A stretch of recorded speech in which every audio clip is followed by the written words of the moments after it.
안녕하세요. 반갑습니다. 메시지 8번 시작하도록 하겠습니다. 국제 추수감사절 석김 특별 집회 동영상을 12월 31일까지 계속해서 보실 수 있습니다. 다음 주부터는 추수감사절 메시지인데 12월 30일까지 무료로 계속해서 동영상을 보실 수 있습니다. 관련 주소는 여기에 링크되어 있습니다. 이 주소로 들어가시면 여러분 계속해서 이번 달 말까지 보실 수 있습니다. 그리고 제가 이거는 얼마 전에 발견한 건데, 여기 ministrybooks.org 여기에 들어가시면 Living Stream Ministry라고 하는 이 영어로 된 책을 볼 수 있는 웹사이트가 있습니다. 여기에 들어가면 회복력을 무료로 보실 수 있으며, 그리고 여러분이 몇 권의 책을 무료로 제공하고 있습니다. 그리고 여러분이 여기에 연회원으로 가입하시면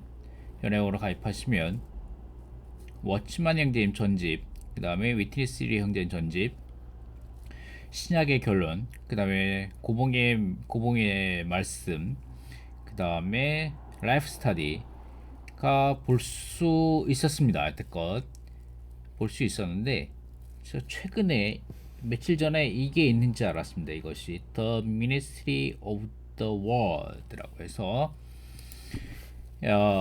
녹취록이죠. 녹취록. 1년 7차 집회의 녹취록뿐만 아니라 이 3번, 4번, 그 다음에 8번, 9번은 아마도 수요 사역 집회 때 메시지인 것 같습니다. 확실하지 않은데 제가 그때 메시지 포함해서 모든 메시지 1년 7차 집회 플러스에서 수요 사역 집회 메시지까지 해서 이런 모든 메시지의 녹취록이 올라오기 시작했습니다. 와우, 저 얼마 전까지 몰랐는데 아마 2달 정도 됐다고 해요. 어떤 분이 그렇게 말씀하시던데 2달 전부터 이게 올라왔다고 합니다. 그래서 여러분은 The Living in the Reality of the Kingdom of God 이번 지금 하고 있는 가을 장로 훈련 메시지도 여기 이렇게 올라와 있습니다. 그래서 여러분이 여기 연 회원으로 가입하셔가지고 보실 수 있습니다. 여기 보시면 대만은 지금 제가 대만에 있는데 대만은 한 달에 US 달러 8달러입니다. 한국도 한 달에 8달러입니다. 예.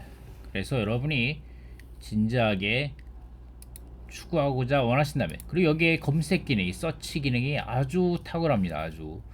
아주 자세하게 검색할 수도 있는 거의 주의 회복의 거의 모든 책들을 다 서치할 수 있습니다. 검색할 수 있습니다. 물론 영어로 보일 수 있지만, 근데 또 여러분이 이렇게 또 여기에 이게 구글 크롬인데 구글 크롬 보시면 이렇게 보시면 여기 지금 이렇게 장로 훈련 메시지고, 장로 훈련 메시지 클릭해서 이렇게 딱 들어가면 이렇게 쭉 뜨는데, 이번 주 8번 메시지죠. 8번 메시지 이렇게 보실 수 있는데, 또 여기에서 이렇게 쭉 나오잖아요. 나오는데 여기 크롬 기능을 사용하시면 이 크롬 기능에 이렇게 번역 기능이 있습니다. 여기 번역 어딨지? 여기 번역 기능을 또 사용하시면 한국어로 딱 누르면 왜 안 되지? 이렇게 이렇게 딱 번역돼서 나옵니다. 예. 번역돼서 나오는 기능까지 이렇게 갖춰져 있습니다. 이렇게 이 제목의 메시지는 왕국 복음을 전파하고 민족을 제자 삼는 것입니다. 저는 우리가 복음을 전파하도록 자극하지 않을 것입니다. 저는 우리가 이미 이 부담을 가지고 있다고 믿습니다. 주님께서 계속해서 우리에게 왕국의 복음을 전파할 부담을 안겨주시길 바랍니다. 이게 나름 최근에 기술이 나날이 좋아져가지고 나름 번역을 볼만합니다. 번역을 볼만해요. 그렇기 때문에 여러분이 이렇게 해서도 볼 수 있습니다. 여러분이 물론 회복 안의 용어를 정확하게 번역하지 못하는 면도 가끔씩 발견되긴 하지만 나름대로 전체적인 이해는 하실 수 있습니다.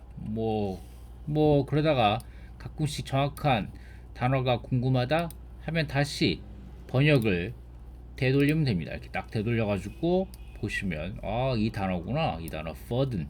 예, burn us with the burden. 이렇게 부담으로 불태우기 원합니다라고 burn us 이렇게 보실 수도 있습니다. 자, 여러분이 부담을 가지시고 한 달에 $8씩 지불하셔가지고 여러분이 말씀을 깊이 있게 추구하실 수 있기 바랍니다. 그렇게 이런 것이 있다고 이렇게 말씀드리는 것입니다. 자, 지금부터 말씀으로 들어가겠습니다. 우리는 이 시간에 미노르첸 이번 주 8주째 말씀은 미노르첸 현재의 말씀 전하셨는데, 미노르첸 현재의 오프닝 서언 여신은 말씀을 읽으며 다음에 세 가지에 대한 답을 찾아 나설 것입니다. 첫 번째는 왕국복음이란 무엇인가, 그리고 은혜의 복음이란 또 무엇인가에 대해서, 두 번째는 왕국복음을 어떻게 전할 것인가에 대해서, 세 번째는 이번 메시지의 부담은 생명의 방면에 있어서의 왕국이라고 미노르첸 현재님이 말씀하셨고, 개요도 그런 방향으로 서술되어 있는데, 이 부분에 대해서 좀 더 나중에 토론하도록 하겠습니다. 이 세 가지 것, 하나 what, how, why, 이 세 가지 것에 대해서 우리가 미노르첸 현재님의 오프닝 말씀을 읽어가면서 함께 교통 나누도록 하는 것이 좋겠다는 것이 이번 주 제 PPT를 만들면서 제 부담입니다. 자, 첫 번째 오프닝 말씀, 이렇게 미노르첸 현재 오프닝 말씀을 이렇게 시작합니다. 자, 이번 주의 메시지 타이틀이 이건데, 왕국 복음을 전파하고 민족들 제자로 삼는 것인데, 나는 여러분들을 막 이렇게 스톱, 여러분들에게 막 이렇게 소동시키, 막 여러분들을 막 억지로 일으켜 세울 필요를 마음은 그런 것을 생각하고 있지 않다. 복음을 전하러 나는 여러분들이, 우리가 이런 부담, 왕국 복음을 전파하는 부담을 이미 갖고 있다고 생각합니다. 그리고 주님께서 여러분에게 계속적으로 부담을 불태우셔서 왕국 복음을 전파하러 나가기를 바랍니다 라고 미노르첸 현재님이 말씀하셨습니다. 마태복음 24장 14절 말씀이죠. 이 왕국 복음이 온 세상에 전파되어 모든 민족에게 증거될 것이며 그때에야 끝이 올 것입니다 라고 말씀하시면서, 여기에 왕국 복음에 대한 정의가 어느 정도 나옵니다. 자, 은혜의 복음을 포함하는 왕국 복음이라고 말하죠. 그러니까 왕국 복음과 은혜의 복음을 완전히 별개의 것으로 볼 수 없습니다. 따로따로 나눠진 것으로 보지 않고 은혜의 복음을 포함하는 왕국 복음입니다. 은혜의 복음을 포함하는 왕국 복음은 사람들을 하나님의 구원 안으로 이끌 뿐 아니라, 이것이 은혜의 복음이죠. 천국 안으로 이끈다. 이것이 왕국 복음입니다. 천국 안으로 이끄는 것이 왕국 복음입니다. 은혜의 복음은 죄들을 용서함과 하나님의 구속과 영원한 생명을 강조하고, 아멘. 이것이 은혜의 복음입니다. 은혜의 복음은 죄들을 용서함, 하나님의 구속과 영원한 생명을 강조합니다. 왕국 복음은 하나님의 하늘에 속한 다스림과 주님의 주권을 강조한다. 자, 이것을 기억하시기 바랍니다.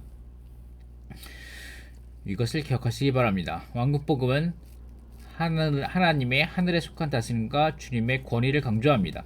이 왕국 복음은 이 시대의 끝이 오기 전에 온 땅에 전파되어 모든 민족에게 증거가 될 것입니다. 그러므로 요한계시록 6장 1절과 2절에 있는 첫째 봉인의 흰색 말로 상징된 그 전파는 이 시대가 종결되는 징조가 될 것입니다. 아멘. 자, 그렇습니다. 그 다음에 또 하나가 있는데, 마태복음 9장 말씀, 마태복음 4장 말씀이 있습니다. 예수님께서 온 갈릴리에 두루 다니시며 회당에서 가르치시고 왕국복음을 선포하시며 백성의 온갖 질병과 모든 아픔을 고쳐주시니 라고 말씀하고 계십니다. 자, 여기서 또 한번 왕국복음의 정의에 대해서 말씀해 주시는데, 왕국복음은 죄들을 용서함, 생명을 나누어 주는 것 뿐만 아니라 장차 올 시대의 능력, 곧 귀신을 쫓아내고 질병을 치료하는 능력을 가진 천국도 포함한다. 죄들을 용서함과 생명을 나눠주는 것은 모두 왕국을 위한 것이다 라고 말씀하고 오겠습니다. 각주의 말씀입니다.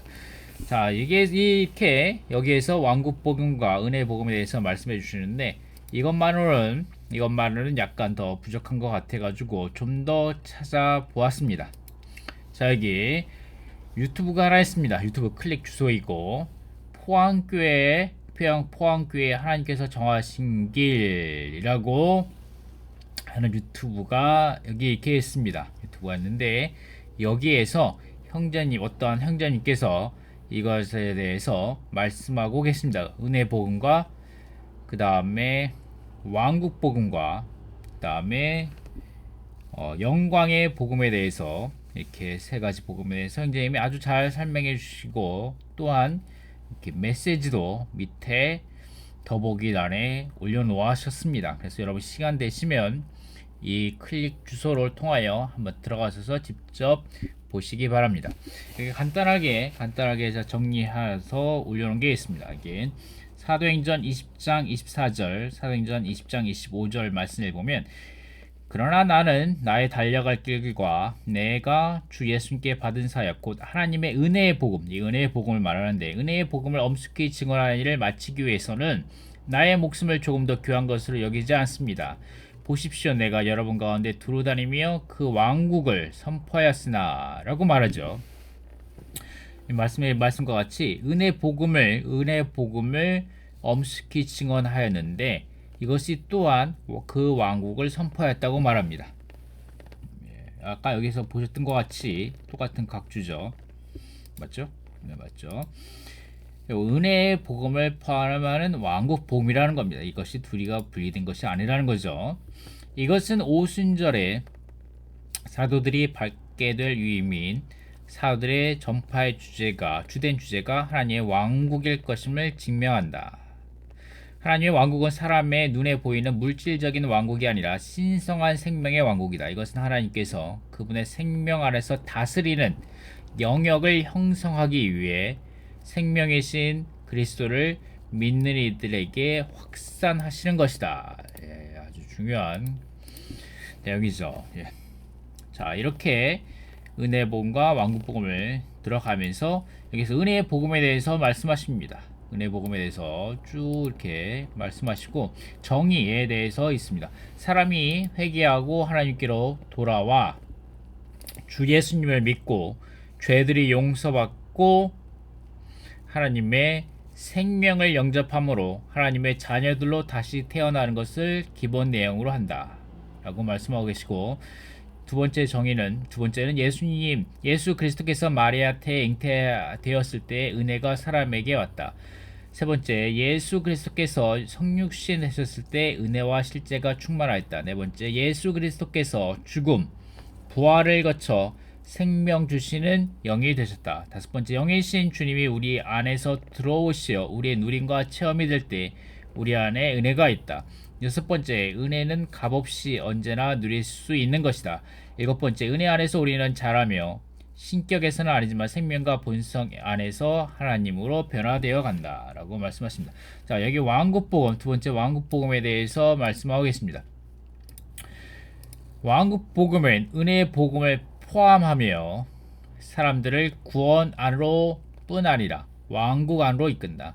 왕국복음은 은혜의 복음에서 더 나아가 하나님의 하늘에 속한 권위와 다스림을 강조한다.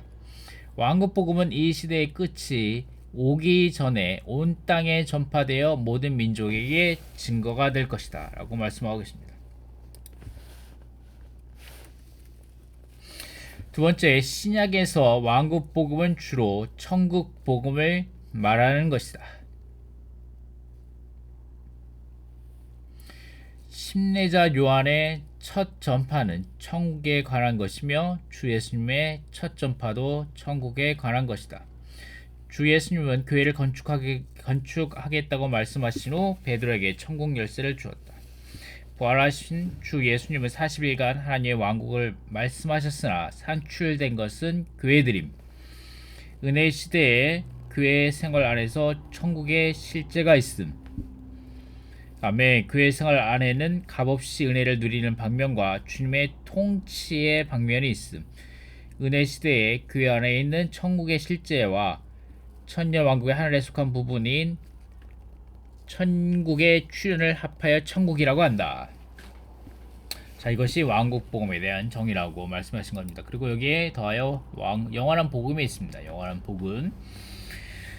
자, 영원한 복음은 사람이 전하지 않고 천사가 전하는 것이며 대환난 시기에 이 땅에 존재하는 이방 민족들에게 전하여지는 것입니다. 자, 직접 읽어보시고. 자, 여기에 랑킹게 선생님이 이번 집회 가운데 우리에게 추가로 제시해 주신 여기 개요가 있는데, 은혜의 체계는 통치의 체계를 온전하게 한다 라는 말씀으로 우리에게 주어주신 개요입니다.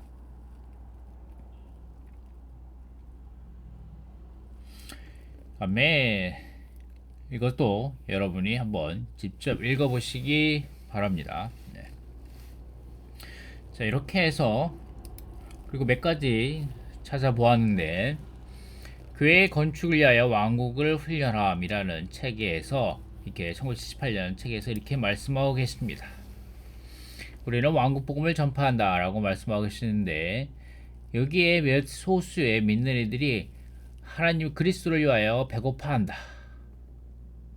왕국 복음은 그들에게 합당하게 전파되지 못했다는 거죠. 우리는 단지 은혜의 복음만 들었고, 그리고 왕국 복음에 대해 듣지 못했다. 우리는 들었다. 우리는 은혜에 대해서, 영원한 구원에 관한 은혜의 복음에 대해서 들었어. 우리 모두는 영원한 구원에 대한 은혜의 복음에 대해 들었는데, 우리는 이 복음을 믿고 우리는 영원한 구원에 대해서 받았다는 거죠. 그러나 우리는 결코 듣지 못했다. 합당한 왕국 복음에 대한 복음을 듣지 못했다. 왕국에 관한 복음을 듣지 못했다. 그러므로 우리는, 나를 포함하여 우리는 이것을 아주 심각하게 경고한다 라고 말씀하고 계십니다. 조지 휠트필드라는 사람은 그의 자서전에서 우리에게 말했는데, 어느 날 그가 복음을 전했다는 거죠. 지옥에 대해서 복음을 전했는데,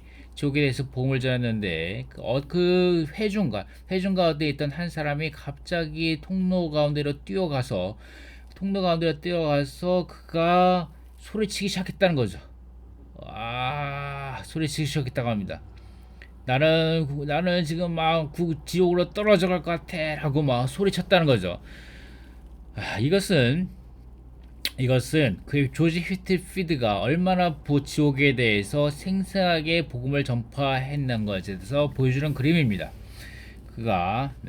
그런데 오늘날 우리도 이렇게 복음을 전할 필요가 있다는 거죠. 어떤 것에 대해서? 이런 왕국의 형벌, 왕국의 시대적인 형벌에 대해서 우리가 이런 것을 전파할 필요가 있다는 겁니다. 똑같은 이러한 조지 휘트필드가 이렇게 복음을 전했던 것과 같은 방식으로 말이죠. 우리는 믿는 이들에게 경고해야 합니다. 우리는 믿는 이들에게 경고해야 된다니까요. 믿는 이들에게. 우리는 믿는 이들에게 어둠 속으로 던져질 수 있다. 어둠으로 던져질 수 있다. 그들은 거기에서 슬피 울며 이를 갈 것이다. 그리고 우리는 이러한 경고, 이러한 것들을, 왕국의 복음에 대하여 경고의 메시지를 그들에게 전파해야 된다는 거죠. 그러므로 믿는 이들이 깨어날 수 있도록 하나님의 시대적인 형벌에 대해서 깨우침을 받고 일깨워질 수 있도록 우리는 이런 왕국의 복음을 전파해야 한다고 위트니 선생님이 말씀하셨습니다. 그러므로 믿는 이들이 그리스도를 더욱더 추구할 수 있도록 이런 복음이 전파되어야 합니다. 아멘. 좋은 복음 전파는 두 가지의 복음 전파가 다 있어야 된다는 겁니다. 첫 번째 각도는 그들에게, 우리가 사람들에게 경고해야 되는 거죠. 만약에 그들이 회개 않고 주님을 믿지 않는다면 그들은 지옥이 아니라, 죄송합니다. 그들은 영원한 불못에 떨어져서 거기에서 고통을 받을 것이다. 그 사람들은 또한 하나님의 의로우신 하나님의 심판에 대해서도 들을 필요가 있다는 것입니다. 의로운 심판, 하나님의 의로운 심판. 네. 그리고 다른 한 면에 있어서는, 다른 하나의 각도에 있어서는 또한 사람들에게 말해줘야 된다는 거죠. 그리스도는 모든 것을 하셨다. 그들이 구원받기 위해서 모든 것을 하셨고, 그들이 단지 그분을 믿기만 하면 된다. 믿기만 하면 된다. 그리고 이러한 원칙은 똑같다는 거죠. 어떤 것에서 왕국 복음을 전파하는 것에서 똑같다. 우리는 크리스찬들에게 경고해야 된다. 우리는 크리스찬들에게 경고해야 된다. 어느 날 그리스도는 다시 오실 것이고 그분은 심판대를 세우실 것입니다. 그리고 그때 그들은 거기에서 보상을 받거나 벌을 받도록 결정될 것입니다.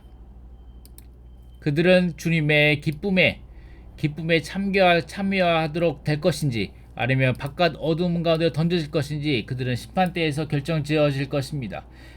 수많은 믿지 않는 사람들과 죄인들은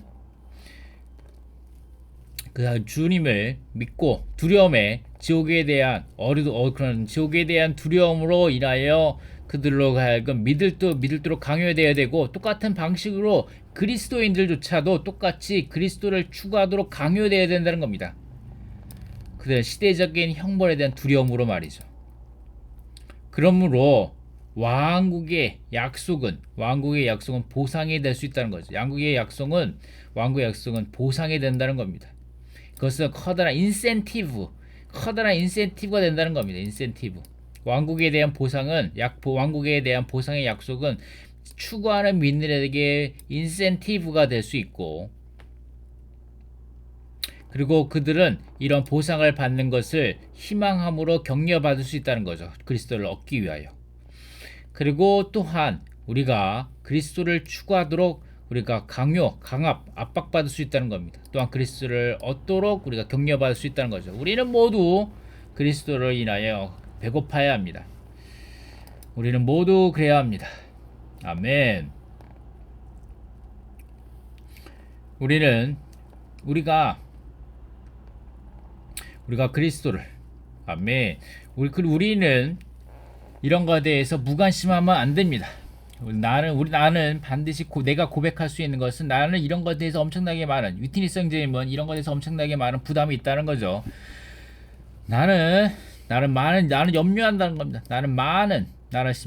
우리 가운데 많은 사람들이, 그리스도인들이 이런 것들을 절대적인 방식으로, 필사적인 방식으로 그리스도를 추구하는 것에서 격려받지 않은, 일으켜 세워지지 않을지 나는 매우 염려한다는 것입니다. 우리는 봐야 합니다. 우리는 볼 필요가 있습니다. 이런 것이 얼마나 중요한 상황인지. 우리는 벌 받을 것인가, 아니면 우리는 상을 받을 것인가, 이것은 엄청난 문제입니다. 우리는 말할 것입니다. 주님, 나는 필사적이고 절대적이었습니다. 나는 벌 받고 나는 상을 받을 것인지에 대해서, 이런 것에 있어서 나는 주님을 아주 열심히 추구했습니다. 아멘. 이것은 단지 왕국에 대한 진리를 아는 것에 대한 왕국에 대한 진리를 안다, 왕국에 대한 교리를 안다 라는 단순한 문제가 아닙니다. 이것은 주님을 필사적으로 절대적으로 얻느냐에 대한 문제인 것이죠.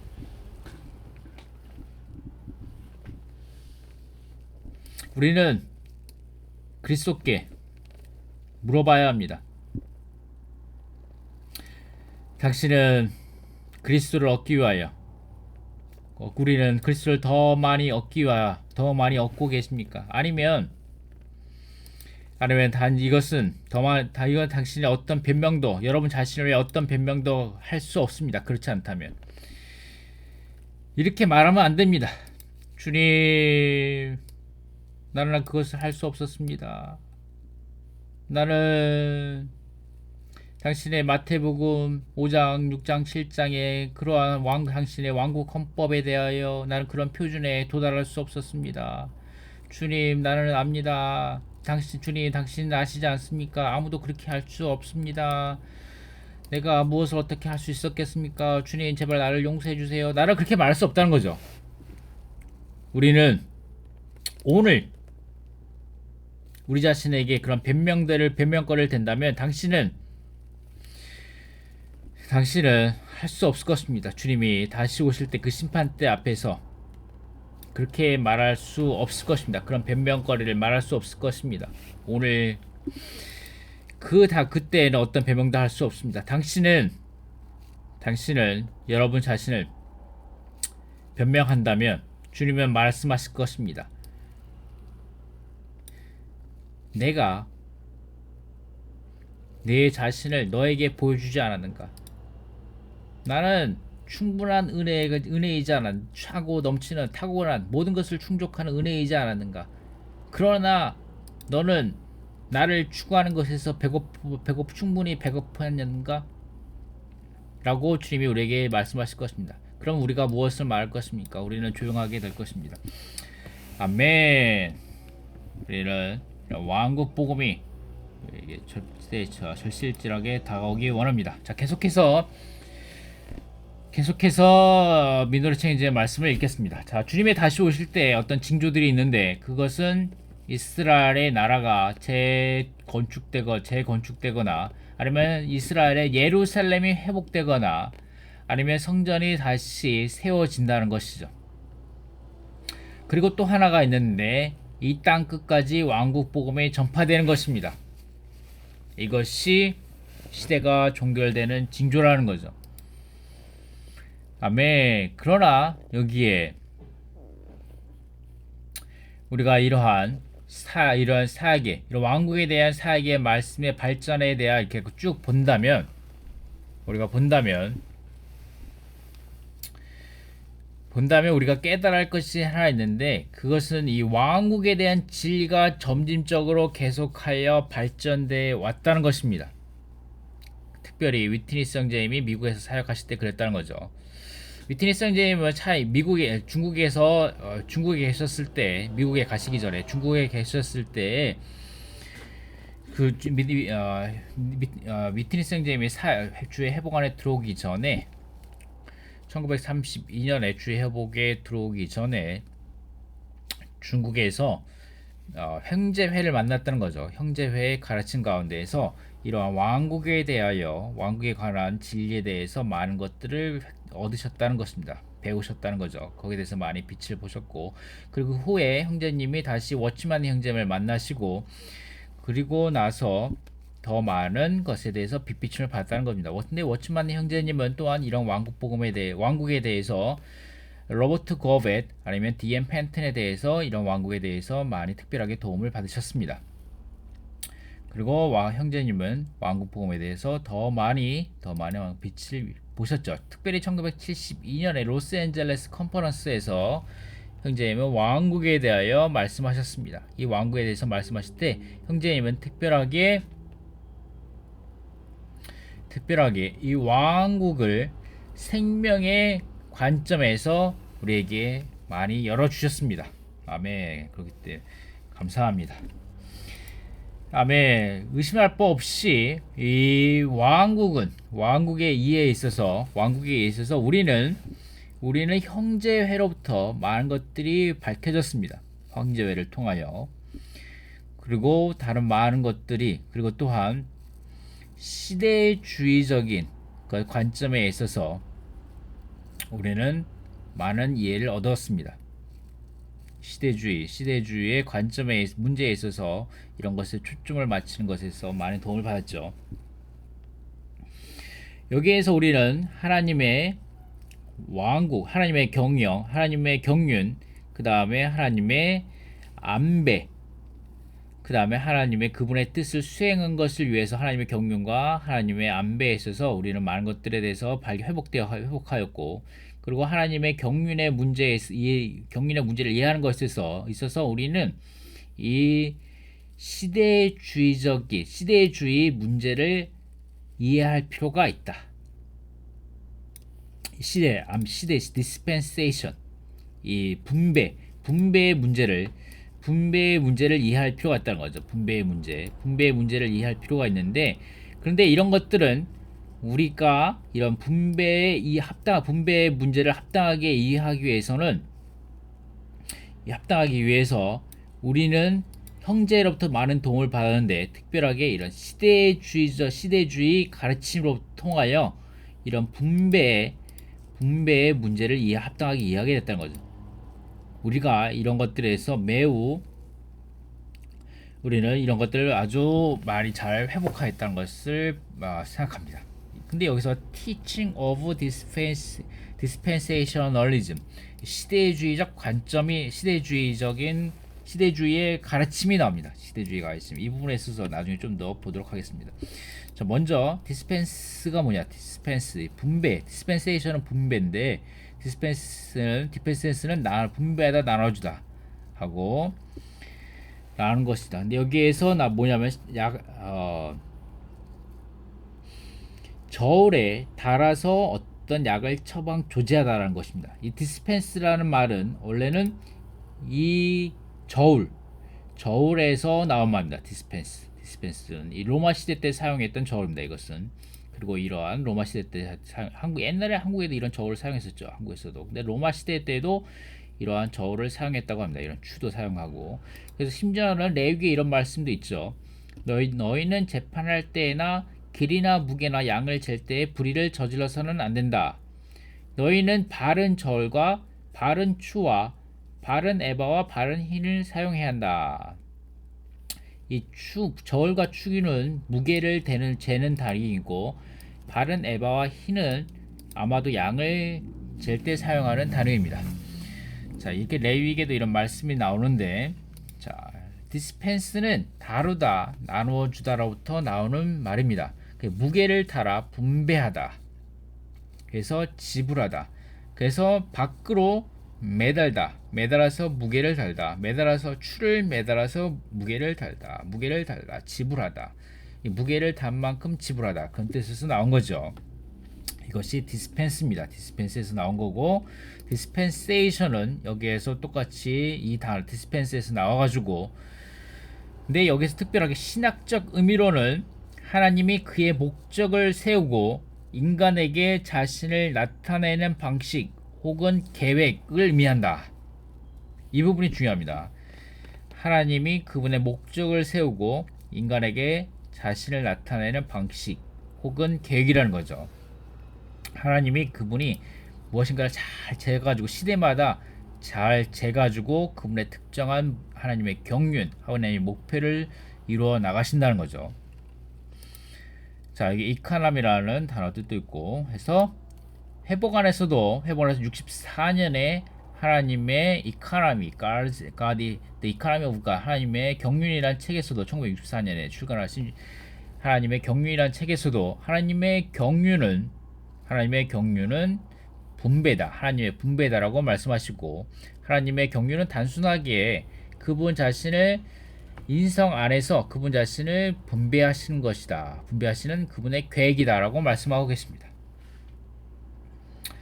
이렇게 말씀하시고, 그 다음에 하나님의 경륜의 목표는, 하나님의 경륜의 목표는 사람의 영 안으로 그분의 성령 안에서 삼일 하나님을 분배해 주시는 것이다 라는 것이 그분의 경륜이라고 말씀하고 계십니다. 자, 여기에서 좀 더 dispensation이라는 말의 정의는 어느 정도 봤다고 넘어가고, 자, 여기서 미노리 챙이제 말씀을 좀 더 읽어보겠습니다. 오늘 형제회의 가르침은, 이러한 분배에 대한 가르침은, 이러한 분배에 대한 가르침은 많은 성경학교에서 받아들여지지 않는다. 그리고 세미나리, 그러니까 신학원에서 받아들여지지 않는다. 사실 이런 개혁 신앙이 오히려 더 많이 이렇게 광범위하게 퍼져 있는 상황이다. 그리고 이들은 형제회의 이런 시대주의에 대한 이런 진리를 거부하고 있다라고 미누리 청지에 말씀하고 계십니다. 하지만 감사하게도 이런 분배에 대한 문제는 워치만니 형제에 의해서 회복되어 받아들여졌고, 그리고 리 형제임, 위트니스 리 형제님에서 받아들여졌다는 거죠. 그래서 위트니스 리 형제님은 1970년대에 이런 것을 더 발전시켜서 이 이론을 더 발전시켜서 왕국을 신성한 생명의 영역의 관점에 있어서 왕국에 대한 이해를 더 발전시켰다는 거죠. 아멘, 감사합니다. 그러므로 우리는 회복 안에 있는 우리는 이런 왕국에 대해서 볼 때 신성한 생명의 영역 안에서 볼 필요가 있다는 거죠. 그리고 우리는 커다란 책임을 갖고 있다. 다른 믿는 이들에게 커다란 책임을 갖고 있다는 거죠. 우리는 오늘날 이런 의무를 갖고 있다는 겁니다. 복음을 전하고 가르쳐야 된다. 이번 주 메시지에 로마서자 2번이죠.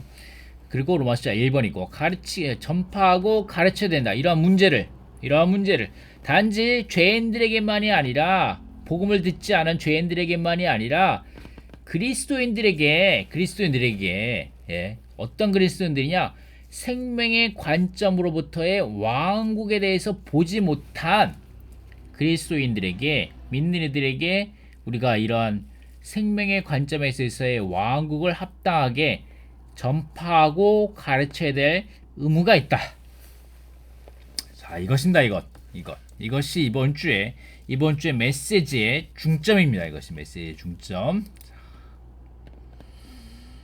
그러나 오늘날 대부분의 믿는 이들에게 있어서는 단순하게 그리스도를 믿고 그 다음에 거듭나고 그 다음에 어느 날 천국에 간다라는 것이 보편적으로 인식이라는 거죠. 그리고 믿는 이들에게는 단지 이러한 디스펜세이셔널리즘, 세대주의에 대한 가르침을 받아들인 믿는 이들 가운데에서조차도 이런 왕국에 대한 그들이 생각하는 것은 미래의 어느 날 오는 것이다. 왕국이 올 것이다. 그래서 왕국 시대가 시작할 것이다. 라는 것이다. 그것이 그들이 갖고 있는 이해의 한계라는 거죠. 그래서 우리가 인정하는 것은 이러한 것은 우리는 중요하다. 이것은 아주 중요한데 우리가 이해하는 것 이러한 성경 안에서의 이러한 분배, 이러한 다양한 디스펜세이션, 분배에 대해서 이해하는 것은 아주 중요하다. 이러한 분배는 어떤 분배냐? 율법의 시대라고, 디스펜세이션은 시대라고도 번역될 수 있는데, 율법 시대, 그 다음에 은혜 시대, 그 다음에 왕국 시대, 이런 것들을 이해하는 것은 아주 중요하다는 것을 인정한다 라고 말씀하신 거죠. 미노리 체인저님이 디스펜세이션입니다. 디스펜세이션. 우리는 필요하다. 이게 이런 기본적인 왕국에 대한 기본적인 문제를 이해하는 것이 필요하다는 거죠. 왕국의 실제, 그 다음에 외형, 그 다음에 출현에 대해서 구별해서 인식하는 것이 아주 중요하다는 거죠. 그리고 우리는 또한 이해해야 한다. 교회의 실제는 왕국이다. 왕국은 교회의 실제이다라는 것을 인식해야 되고, 그 다음에 참된 교회 생활은 왕국의 생활이다. 이것이 다 이번 이 장로 훈련의 메시지 3번에서 다뤘던 내용이죠. 그리고 우리는 반드시 깨달아야 하는데, 이 타락한 시대, 이 하락의 교회 시대에 왕국은 외형이다. 이런 것들은 왕국의 외형이고, 이런 것들은 기독교계라는 거죠. 기독교계, 크리스천덤. 이런 것들은 왕국의 외형이고, 그 다음에 장차 앞으로 여기에 있어서 어느 날 우리가 거기에 왕국의 나타남이 있을 것이다 라고 말씀하고 있습니다. 자, 여기에서 두 번째 문제로 들어갑니다. 왕국 복음을 어떻게 전파할 것인가? 자, 왕국 복음을 어떻게 전파할 것인가? 왕국 복음을 어떻게 전파할 것인가? 라는 것이다. 왕국 복음을 어떻게 전파할 것인가? 자, 왕국 복음을 어떻게 전파할까요? 왕국 복음을 어떻게 전파할 것인가? 자, 우리가 여태껏 말씀하신 것 같이 이러한 표를 가지고 있습니다. 이러한 표를, 발육된 표가 여기에 있고, 하나님의 왕국, 천국, 그 다음에 천국의 실제, 천국의 외형, 천국의 출현이라는 부분들을 우리가 어느 정도 인식하고 있습니다. 왕국 시대, 천년 왕국이 여기 있고, 그래서 우리가 이런 표도 갖고 있죠. 네, 이기는 이들 참된 그리스도인들 가운데 이기는 이들이 천국의 출현에 하늘에 속한 부분에 있을 것이고 새 예루살렘을 할 것이다. 불을 그리스도의 재림 가운데서 그리스도의 심판대가 있을 것이고 불을 통과하게 될 것이며 이기지 못한 이들은 바깥 어둠 가운데서 슬피며 이를 갈 것이다. 이러한 우리가 어느 정도 기본적인 이해를 갖고 있는데, 이것은 아까 읽었던 것 민노르찬 형제님이 방금 전에 말씀하신 것 같이 이런 것들은 세대주의의 기반을 두고 있다는 것입니다. 워치만 형제님, 위트니스 형제님이 발견한 직접 처음부터 발견한 것이 아니라 이것은 세대주의의 기본을 두고 있습니다. 세대주의, 디스펜세이셔널리즘입니다. 디스펜세이셔널리즘. 이러한 부분이 회복 안에 있는 형제 자매들에게 있어서는 생소할 수 있습니다. 이것은 어느 정도 신학원에서 배우고 신학교에서 배우는 그런 신학 지식, 신학에서 배우는 것 때문에 어느 정도 생소할 수 있는데, 우리는 이번 기회에 미노리 청자님이 세대주의를 특별하게 오프닝 말씀 가운데 언급하셨기 때문에 좀 더 이거에 대해서 좀 알고 배워가는 것이 좋을 것 같다는 생각입니다. 이런 것을 알고 있을 때만이 우리가 왕국 복음을 어떻게 전할 수 있는지에 대해서 연구할 수 있습니다. 우리가 왕국 복음이 무엇인지 알았죠, 첫 번째 질문에서. 근데 이것을 어떻게 믿는 이들에게 전할 것인가에 대해서 우리는 연구할 수 있습니다. 자, 왕국 복음을 단지 우리가 인생의 비밀이나 소책자를 사용해서 복음을 전할 뿐만 아니라, 좀 더 깊이 있게 왕국 복음을 어떻게 전할 것인가에 대해서 좀 연구하는 시간이 되기 바랍니다. 자, 세대주의란 19세기에 등장했던 극단적 보수주의의 성경 이해 기조 사조이다. 초기부터 기독교 신학과 종교 개혁 사상가 대표였었다. 뭐 이렇게 쭉 나가면서 영국의 19세기 국교의 반대파인 플리머스 형제단에서 존 넬슨 다비 한 번쯤 들어봤던 존 넬슨 다비에 의해 시작된 신학 사조라는 거죠. 그리고 미국의 스코필드라는 사람의 쓴 관주 성경, 주석 성경에 많은 주석들이 달려있는 성경이 스코필드 성경의 대표적인 작품이라는 거죠. 대한민국 개신교계에서는 일제시대부터 세대주의 종말론의 영향을 받았으며 현재 소수의 목사와 신도들이 세대주의적 사고를 지지한다고 말합니다. 이거는 위키 백과사전 내용입니다. 자, 기원이 어디에 뒀냐? 영국 형제교회 지도자였던 존 넬슨 다비에 의해서 시작됐다는 것입니다. 자, 세대주의는 각 시대마다 하나님의 구원의 방식이 있으며 그 다양성은 미래 예수 재림까지 시대별로 규정되었다고 주장한다 라고 말씀하고 계십니다. 그리고 영어권의 영국과 미국의 칼뱅주의 교회에 널리 알려졌는데 20세기 초반이 지나며 그 영향력은 급속도로 사라졌고 그 명령만 유지됐다고 말하는데, 저는 이것을 준비하면서 느낀 것은 이것은 사탄이 이것을 세대주의가 믿는 애들에게, 기독교인들에게 널리 알려지는 것을 원치 않았기 때문에 사탄이 특별히 이런 부분에 있어서 엄청나게 방해를 했다고 생각합니다. 자, 세대주의는 어떤 것이냐? 이것은 나무위키에서 갖고 온 겁니다. 나무위키에서 갖고 왔는데 19세기 초 태동한 개신교 신학 이론이다.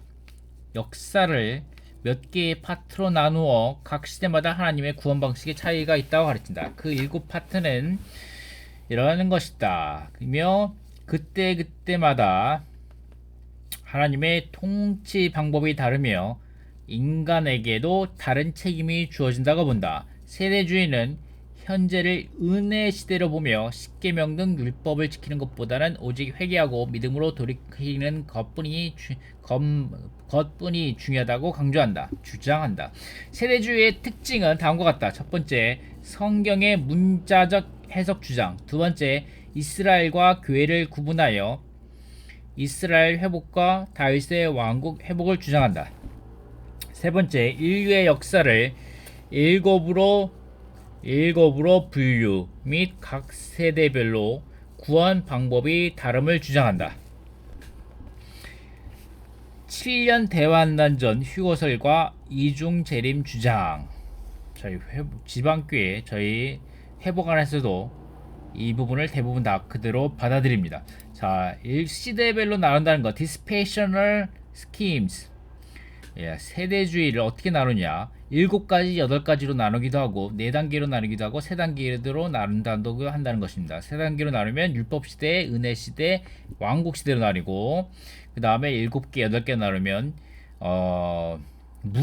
무죄시대, 그 다음에 양심시대, 그 다음에 여기에는 양심시대, 그 다음에 이게 뭐죠? 인간통치시대, 그 다음에 족장시대, 아니면 약속시대, 아니면 율법시대, 은혜, 아니면 교회시대, 밀레니엄 킹덤, 천년 왕국, 그 다음에 영원한 시대, 새하늘과 새 땅의 새 예루살렘의 시대가 들어가는 겁니다. 성경을 이렇게 나눠진다는 거죠. 이것이 세대주의, 존 넬슨 다비가 기초로 했던 세대주의에서 나온 내용입니다. 자, 이것은 위키백과사전인데, 한국어 위키백과사전의 내용인데, 자, 이게 지방교회도 있습니다. 지방교회.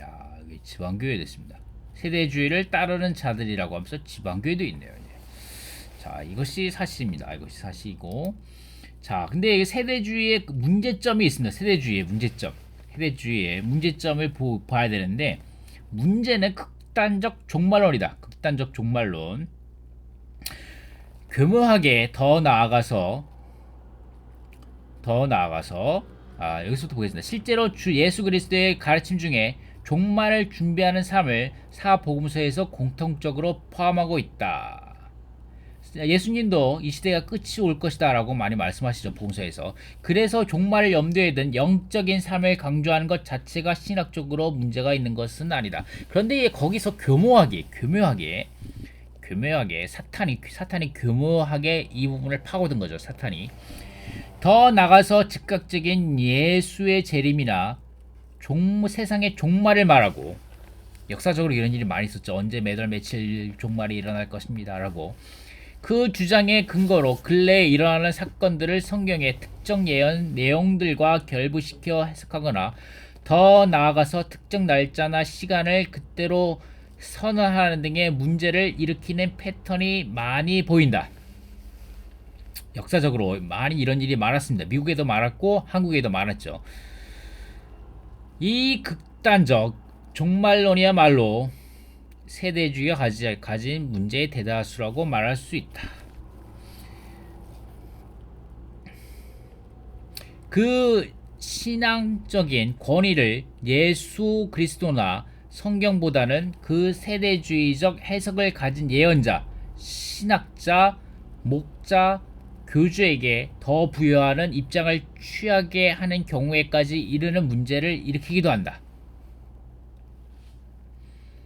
더 나아가서 개신교 내부의 문제는 물론이요, 사회적인 무리를 빚는 데까지 나아가기도 한다. 물론 요한 묵시록이나 다니엘서를 보면 문자적으로 종말의 때에 대한 다양한 강한 경고적인 메시지가 많이 저술되어 있다. 그러나 거기에 대해서도 예수 그리스도는 분명히 그 날이 언제인지 알 수 없다는 점을 엇박아 둔다. 세대주의적 해석을 개신교들이 잘 사용하는 경우에는 종말에 대한 경각심을 신학에 잘 활용하여 본인의 삶에서 최선을 다하는 원동력으로 삼을 수 있다는 점에서 그 자체가 무조건 이단이거나 문제라고 볼 수는 없다. 맞죠? 그리고 주의 회복 안에서도 최근에 많이 강조하죠. 주님이 곧 오실 거다. 주님이 재림이 멀지 않았다 하고 깨어있기 바랍니다 라고 계속적으로 회복 안에서 말씀하고 계시죠. 메시지도. 이 부분에서 계속 말씀하고 있고, 그러나 세대주의적 해석이 그렇게만 활용되지는 않았고, 근대 이후 역사에서 개신교가 빚어온 많은 무리와 이단 및 사이비 사건들의 중심부에서 자리잡은 신앙적인 태도이기도 했기에, 결론적으로 기독교에서는 매우 경계해야 하는 태도로 접근해야 하는 관점 중 하나로 쭉 지목되어 오고 있다. 이 부분이다. 이 부분, 우리가 왕국 복음을 전파할 때 천년 왕국이 있습니다, 시대적인 형벌이 있습니다, 곧 이 은혜 시대가 끝나고 교회 시대가 끝나고 천년 왕국이 시작할 것입니다 라고 말할 때, 이런 부분에 있어서 조심해야 된다는 거죠. 왜냐하면 사단의 교묘한 그런 활동으로 인하여 이미 많은 이단과 사이비들이 퍼져 있었다는 거죠. 이런 것들을 사용하여, 세대주의를 사용하여. 그렇기 때문에 세대주의가 약간 이상하게 받아들일 수 있다는 거죠. 이상하게 경계한다는 거죠. 매우. 자, 좀만 읽어보겠습니다. 한국의 개신교에 미친 영향인데, 초창기에는 세대주의로 인한 문제가 크게 일어나지는 않았다. 물론 이때부터 세대주의적 세계관이 한국 개신교에 침투하게 되었고, 일제강점기 동안에는 시한부 종말론을 주장하는 이들도 간혹 있었다. 일제감정기 동안에도 시한부 종말론이 많이 일어났었습니다. 이 이단 역사를 찾아보면 한국 땅에. 그러나 세계적으로는 냉전, 국제적으로는 독재와 정치적 불안을 겪는 한편, 미국판 세대주의의 세계관 역시 한국의 개신교에 전파되기 시작했다. 점점 악화되는 정세, 바코드, 현재는 베리칩을 통한 적그리스도 체계의 인간 통제와 휴거를 통한 도피라는 설정은 한국 개신교의 세대주의 정서 안에 녹아들었고, 결국 다미 선교의 구원파라는 복수의 폭탄을 만들었다. 자, 여기에서 나중에 좀 더 볼 것입니다. 자, 여기에서 어떤 한 유튜브를 찾아보았는데, 이 세대주의 시대별 구원이란 무엇인가? 세대주의인 이유, 세대주의를 주장해야 되는 이유가 무엇인가? 시대에 따라 구원이 다르다. 자, 이 유튜브입니다. 여기 유튜브 링크도 걸어놨는데, 이분이 말씀하셨는데 아주 잘 말씀하신 것 같아요, 나름. 그래서 좀 더 보도록 하겠습니다. 좀 보겠는데, 다행히도 이렇게 자막이 있더라고요. 다행입니다. 한번 보겠습니다. 특히 대부분의 이단 사이비들, 특히 재림주의나 보혜사를 참칭하는 자들이 내세우는 3시대론이 시대주의의 이런 개념과 다소 유사함을 보이는데, 성경의 시대를 3시대로 나누고 각 시대마다 구원의 방법과 복음이 다르고 시대마다 구원자가 따로 존재하기에 현 시대에는 자신들의 교리와 교주를 믿어야만 구원받는다는 주장을 펴기 때문입니다.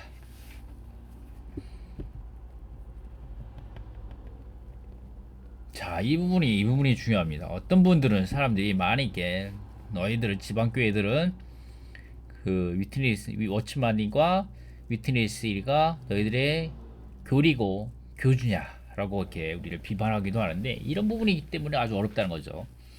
JMS에서는 3시대를 구약, 신약, 성약 시대라고 칭하며, 신천지에서는 구약, 신약, 계시록 시대라 칭하는 등 이단 교파마다 명칭의 차이는 있지만 개념은 대동소이합니다. 자, 신천지에서도 이 세대주의를 아주 교묘하게 사용해서 자신의 교파를 만들어 나갔다는 거죠.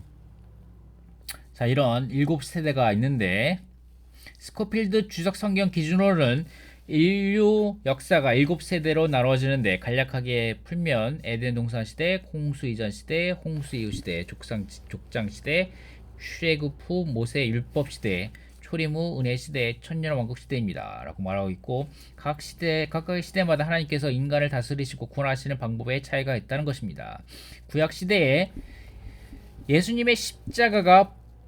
십자가 보혈이 어디 있었습니까? 신약 시대를 살아가는 우리가 율법을 지키고 번제를 지내야 합니까? 아니라는 거죠. 예. 물론 모든 시대에 구원의 본질은 같았습니다. 주님을 믿고 영접하여 죄사함을 받고 구원을 받는 것. 그 본질은 시대를 막론하고 영원무궁 세세토록 동일한 것이지만 그 본질이 구체적인 방법론으로 적용되는 양상은 명백하게 시대별로 달랐다. 시대별로 달랐다. 이게 디스펜세이션입니다. 이게 시대별로 달랐다. 디스펜세이셔널리즘, 시대주의입니다. 시대주의, 디스펜세이션. 그래서 에덴 시대에서는 에덴 동산에서는 선악과를 따먹지 말아야 했고 홍수 이전에는 하나님의 이름을 부르며 제사를 드려야 했고 홍수를 맞이해서는 방주에 타야 했습니다. 홍수 이후에는 족장을 중심으로 가족, 부족 단위로 제사를 드렸고 율법 시대에는 정해진 제사법에 따라 제사를 드리고 율법을 지키며 제물에게 죄를 전가하여 대신 희생시켜 죄를 사하고 일곱 절기를 지킴으로써 오실 메시아를 영접했던 것입니다. 자, 이렇게 시대별로 디스펜세이션, 시대별로 틀렸다는 거죠. 예수님을, 하나님을 어떻게 경배하고 경건하게 살아야 되는지. 자, 은혜 시대에는 오신 메시아이신 예수님을 영접하여 십자가 보혈의 공로로 죄 사함을 받고 믿음으로 구원을 받았고 은혜 시대가 끝나는 대환난 직전에는 휴거되어야 했고 대환난 시대에는 예수님을 믿는 믿음에 더하여 짐승의 표를 받지 말아야 하며 천년왕국 때는 지상 재림을 하신 하나님께서 직접 통제하시고 보살피시는 것입니다. 라고 이렇게 이 부분이 이 형제님이겠죠. 이 분이 아주 잘 말씀해 주고 계십니다. 자, 그리고 여기 또 방금 한 것처럼 이 신천지, JMS 이런 문제도 제가 몰랐는데 이 부분에서도 말씀해 주셨다는 거죠. 자, 여러분이 이것에 관심 있으면 이 링크를 타고 한번 이분의 동영상 한번 직접 보시기 바랍니다.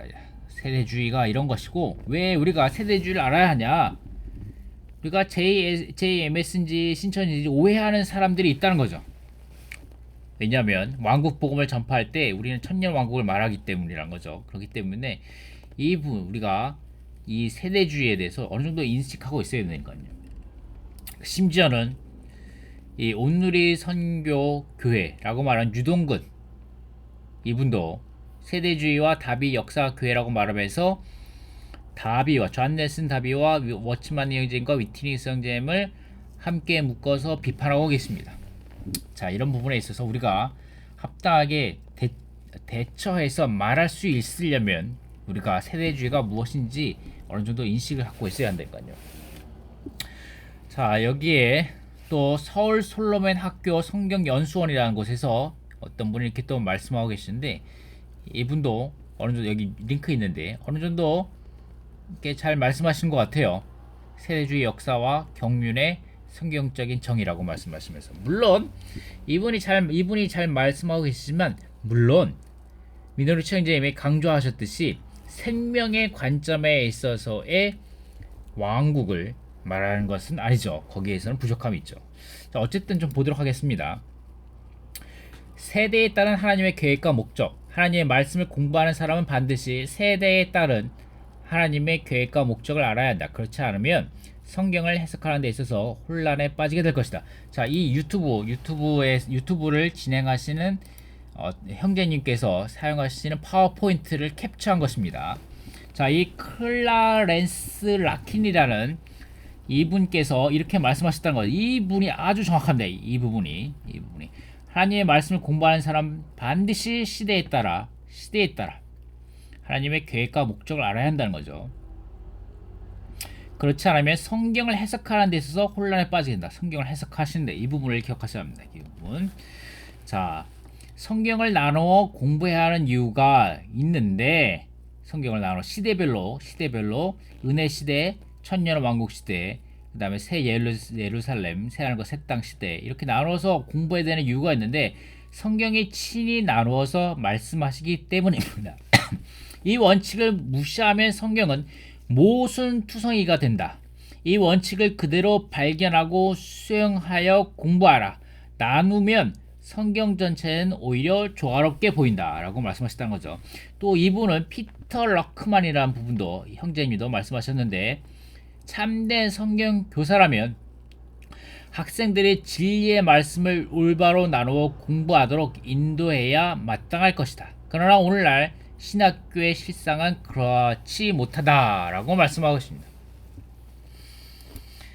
이렇게 나눠진다는 거죠. 이렇게 창조와 타락과 회복의 시대가 있고 이렇게 그 부분이 이렇게 있다라고 PPT를 사용하신 분이 말씀하신 건데 이렇게 시대가 별로 있다라고 말씀하신 건데 자 그래서 자 이제 왜 이 말씀이냐 자 이 부분 왜 이거냐 성경을 나눠서 시대에 따라 나누지 않으면 성경을 해석하는데 혼란에 빠진다. 이 부분이 무슨 말씀이냐면 마태복음 24장 말씀 지지난주 말씀이죠. 지지난주 말씀인데 자 주인 신실하고 현명한 노예가 되어 주인이 맡긴 집안 식구들에게 제때 양식을 나눠줄 사람이 누구입니까? 라고 근데 악한 노예가 마음속으로 나는 주인이 더디 올 것이라고 하며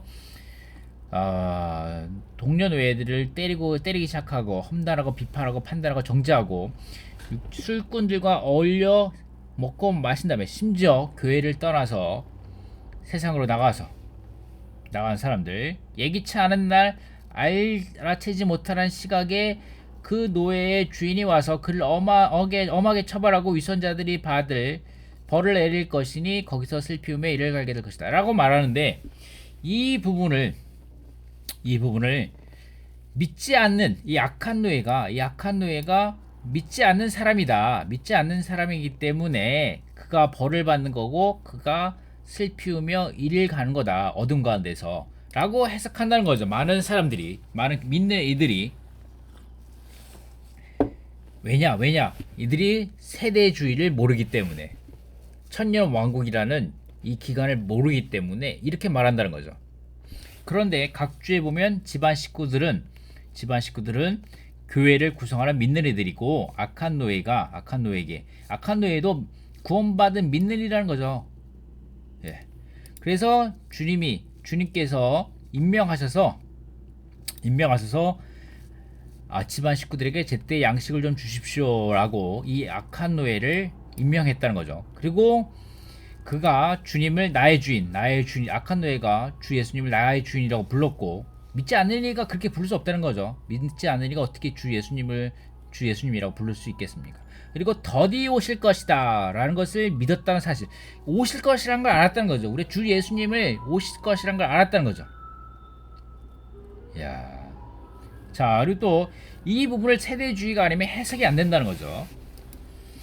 자, 이 열처녀가 나오는데 열처녀가 다섯은 어리석고 다섯은 현명하지만 어리석은 처녀들도 등을 가져갔다는 거죠. 등에 불을 붙여서 가져갔다는 거죠. 이 말은 열처녀도 다 구원받은 사람들이라는 겁니다. 구원받은 사람들. 그들의 영 가운데에 하나님의 영을 갖고 있는 거듭난 사람들이라는 거죠. 그리고 이 노예들, 여기 또 55장에 또 노예들이 나오는데 이 노예들도 다 구원받은 노예들이라는 거죠. 한 달란트를 받았든 5달란트를 받았든 2달란트를 받았든 다 구원받은 노예들이라는 거죠. 하지만 그들이 주님 앞에서 신실하지 않다면 슬픔 가운데서 바깥 어둠 가운데 슬픔의 이를 갈망해 갈 것이다. 그리고 이 열처녀들도 주님의 혼인 결혼잔치에 참석하지 못할 것이다. 이런 부분들이 다 천년 왕국에 대해서 이해를 하지 못한다면 이 말씀을 해석할 수 없다는 거죠. 자, 이것뿐만 아니라 베드로전서 1장 9절 말씀, 여러분의 믿음의 결말인 혼의 구원을 받습니다 라는 말씀. 그런데 이 부분을 개역성경에는 영혼이라고 번역하고 말했죠. 어쨌든 이것은 정확한 말은 혼의 구원인데 이 부분도 혼의 구원을 받습니다 라는 말이 무슨 뜻이냐 라는 부분도 세대주의를 알아야지만 이 베드로전서 1장 9절 말씀이 해석이 된다는 거죠. 물론 여기에 영과 혼과 몸의 세 부분으로 나눠져 있다는 것도 개역 성경에서는 감춰져 있고, 우리의 영은 거듭남으로 이미 구원받았다. 우리의 몸은 다시 올 변형을 통해 구원 곧 구속받을 것이다. 빌립보서 3장 21절, 로마서 8장 23절에서 말하죠. 우리의 혼은 주님께서 나타나실 때 곧 그분께서 돌아오실 때 고난에서 구원받음으로써 예수님에 대한 충만한 누림을 안으로 들어갈 것이다. 이렇게 되기 위해서는 이 시대에서 우리의 혼, 곧 우리의 혼적인 생명과 혼의 모든 즐거움을 거절해야 하는데, 이것은 오는 시대에 주님의 누림 안에서 혼 생명을 얻기 위한 것이다. 주님께서 나타나실 때 어떤 믿는 이들은 그분의 심판대를 거쳐서 주님의 기쁨에 참여할 것이고, 또 어떤 믿는 이들이죠. 믿지 않는 이들아 믿는 이입니다. 어떤 믿는 이들은 슬피 울며 이를 가는 고난을 당할 것이다. 주님의 기쁨에 참여하는 것이 우리의 혼의 구원이다. 이 구원은 이스라엘 자손이 받으려고 기다리는 몸의 구원보다 더 귀한 것이다. 자, 이 말씀도 천년 왕국이 있어야만 해석이 된다는 거죠. 그리고 여기에 히브리서 10장 39절 말씀, 그러나 우리는 뒤로 물러가 황폐하게 되는 사람들이 아니라 믿음을 가져 혼을 얻게 되는 사람들입니다. 여기 이 사람들도 구원받은 사람들이란 거죠. 그런데 혼을 얻게 되는 사람들은 누구냐? 자, 여기서 말씀 보면 여기 똑같이 우리의 세 부분 영혼 몸으로 되어 있다. 영과 혼은 다르다. 이것에 대해서 우리가 알고 있고, 주 예수님을 믿고 구원받았을 때 우리의 영은 하나님의 영으로 거듭났다. 그러나 우리의 몸이 구속받고 구원받고 변형되려면 주 예수께서 돌아올 때까지 기다려야 한다. 우리의 혼을 구원하는 것, 곧 또는 혼을 얻게 되는 것은 우리가 구원받고 거듭난 후 주님을 따를 때 혼을 얼마나 처리하는가에 달려있다. 만약 우리가 지금 이 시대에서, 교회 시대에서 기꺼이 주님을 위하여 혼을 잃는다면 혼을 구원할 것이고, 주님께서 돌아오실 때 우리의 혼은 구원받을 것이다. 즉 혼을 얻게 될 것이다. 이렇게 혼을 얻게 되는 것은 예수님을 따르는 이기는 이들에게 주어지는 왕국 보상이 될 것이다. 자, 이 부분도 시대주의, 세대주의가 있어야지만, 밑받침되어야지만, 천년 왕국을 알아야지만 해석이 된다는 것이고, 자, 여기에 히브리서 12장 28절 말씀, 그러므로 우리가 흔들리지 않는 왕국을 받았으니 은혜를 지닙시다. 은혜를 통하여 우리가 경건함과 경외함으로 하나님을 기쁘게 섬겨야 합니다. 라고 말씀하는 거죠. 이 각주가 아주 긴 각주인데, 히브리서 12장 28절 각주 아주 긴 각주인데 아주 중요한 각주입니다. 신약이 우리에게 전파한 복음은 왕국 복음이다. 자, 왕국 복음이다라는 거죠. 이 왕국 복음에 대해서 말씀하고 있습니다. 이 부분에 있어서 이 각주가, 우리는 거듭나 왕국 안으로 들어갔고 또한 왕국 안으로 옮겨졌다. 지금 우리는 왕국 안에 있으며 오늘날 이 왕국은 합당한 교회 생활이다. 그러나 오늘날 교회 안에 있는 것이 왕국의 생활이며, 지금 우리는 이 실제 안에 있으며 장래 그리스도께서 다시 오실 때 출현된 왕국이 있을 것이다. 실제적인 왕국, 곧 왕국의 실제는 오늘날 교회 안에서 우리에게 하나의 훈련과 징계이다. 출현된 왕국, 곧 왕국의 출현은 오는 시대의 천년왕국에서 우리에게 보상과 누림이 될 것이다. 아멘. 그렇습니다. 오늘날 교회 안에서 훈련과 징계를 받는 사람들은 왕국의 출현에 있어서 보상과 누림을 받을 것입니다. 쭉 여러분 직접 읽어보시고, 이 히브리서 책에 기록된 5가지 경고의 기본 관념이라는 거죠. 이런 천년왕국에서의 출현의 보상과, 그리고 이런 것을 통과하지 못하는 사람들의 형벌이, 그렇기 때문에 히브리서가 어려운 것도 있지만 이런 부분, 이 5가지 기본 관념에 대해서 이해하지 못하는 부분들은 그들의 세대주의를 이해하지 못했기 때문에 히브리서가 더 어려운 거죠. 열리지 않는 거죠. 아멘. 이들 경고의 모든 부정적인 점들은 오늘 왕국 시대의 보상을 있는 손실을 당할 것과 관계가 있지만, 모든 긍정적인 점들은 왕국의 보상과 누림에 갈려 있다. 이런 히브리서가 철저하게 이러한 왕국에 대해서 말씀해주고 있다는 거죠. 특별히 또한 요한계시록 2장 3장에 있는 7 서신들도 모두 동일한 관념, 왕국의 보상을 얻을 것인가 잃을 것인가로 끝맺는다는 거죠. 이런 부분들이 세대주의가 있어야지만 해석이 가능하다는 겁니다. 이 관념의 빛, 이 천년 왕국에서 보상을 받을 것인가 아니면 형벌을 받을 것인가의 이런 빛 가운데서만 우리는 다음의 절들의 말씀을 바르게 깨닫고 합당하게 적용할 수 있다. 이 수많은 구절, 이 신약 성경에 있는 이 수많은 구절들이 세대주의를 기반으로 해석된 말씀이라는 것입니다. 물론 우리는 다시 말씀드리지만 우리는 여기에 더하여 신성한 생명 안에서 발화하고 자라고 성숙하고 번식하고 발전하는 관점을 더 발전시켰죠. 만약 우리에게 이러한 관념이 없으면 이 절들에 대한 해석은 칼뱅주의 극단적인 객관론이나 아르미니우스 학파의 극단적인 주관으로 떨어지게 될 것이다. 자세한 건 직접 읽어보시기 바랍니다. 자, 이것뿐만 아니라 고린도후서 5장 10절 말씀. 왜냐하면 우리 모두가 반드시 그리스도의 심판대 앞에 나타나 각 사람이 선이든 악이든 자기 몸으로 행한 것에 따라 그대로 대갚음을 받기 때문입니다. 그리스도께서 다 돌아오실 때 그분의 심판대에서 믿는 이들을 심판하실 것이다. 이것은 영원한 구원에 관한 심판이 아니라 시대적인 보상에 관한 심판이 될 것이다. 자, 이 부분을 이해해야만 이 말씀이 무엇인지 이해할 수 있다는 거죠. 그리스도의 심판대가 어떤 것인지. 우리 모두 믿는 이들 모두가 그리스도의 심판대 앞에 서게 된다는 거죠. 거기에서 선이든 악이든 행한 것에 따라서 대갚음을 받는다는 거죠. 자, 이것이 일반 기독교인들에게, 세대주의를 모르는 일반 기독교인들에게 열려있지 않은 말씀입니다. 하나님의 영원한 심판이 있다. 하나님의 영원한 심판, 크고 흰 보좌에서 집행될 것이고, 영원한 심판은 천년 왕국 후에 믿지 않고 죽은 사람들을 심판하기 위해 불못에서 영원한 형벌을 주기 위해 있다. 자, 이러한 것들이 믿는에게 열려있지, 생명책에 기록되지 않은 사람들 심판을 받을 것이라는 거죠. 이것이 하나님의 영원한 심판이고, 또한 하나님의 심판대, 그리스도의 심판대가 있다는 거죠. 믿는 이들이 구원받은 후에 그들의 생활과 일을 심사할 거라는 거죠. 이것들은 믿는 이들의 변화와 많이 관계가 있고,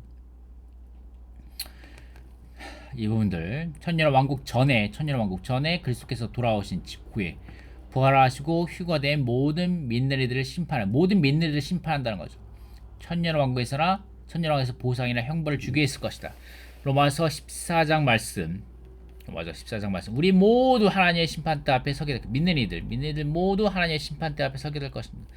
모든 혀가 하나님 앞에 자백하게 될 것입니다. 우리 각 사람이 하나님의 일을 낱낱이 서술하게 될 것입니다. 라고 하나님의 심판대, 그리스도의 심판대에서. 그리고 고린도전서 3장 말씀, 고린도전서 4장 말씀, 마태복음 16장 말씀, 계시록 22장 말씀. 내가 줄 상과 벌이 나에게 있으니 각 사람에게 그의 일에 따라 갚아주겠다. 히브리서 10장 말씀, 마태복음 5장 말씀. 형제에게 화내는 사람마다 심판을 받게 되고. 이런 말씀들이 오직 세대주의를 제대로 이해할 때만 해석이 가능하다는 거죠. 하지만 또 우리가 세대주의를 제대로 전파하기, 믿는 이들에게 왕국복음을 전파하기 위해서는 이러한 부분들을 제대로 이해하고 믿는 이들에게 물어볼 수 있다는 거죠. 믿는 이들에게 이렇게 왕국복음을 전파할 수 있다니까요.